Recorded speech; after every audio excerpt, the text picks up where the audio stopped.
पापा, बोलो बेटा।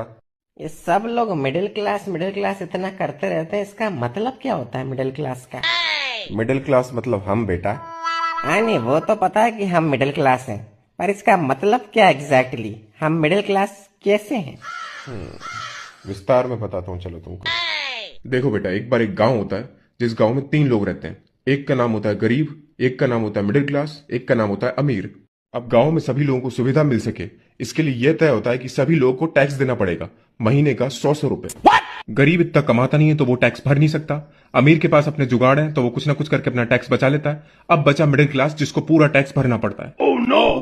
फिर तो मिडिल क्लास को पूरी सुविधा मिलती होंगी ना पापा, क्योंकि वो पूरा टैक्स भर रहा है। नहीं बेटा, सुविधा मिलती है गरीब को क्योंकि वो गरीब है, और अमीर को क्योंकि उसके पास ताकत है।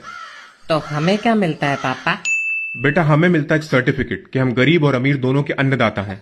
हमारे टैक्स के पैसों से गरीब के घर में राशन पानी भिजवा देती है सरकार, और हम जो लोन के ऊपर बैंक को इंटरेस्ट का पैसा देते हैं, वही पैसा बैंक किसी अमीर आदमी को देता है ताकि वो अमीर आदमी इस देश को छोड़कर भाग जाए। तो इन शॉर्ट बेटा, हम इस देश के सुपर हीरो हैं। अन्नदाता हैं हम गरीबों और अमीरों के। मिडिल क्लास बहुत बड़ा सुपर हीरो। समझ गया पापा।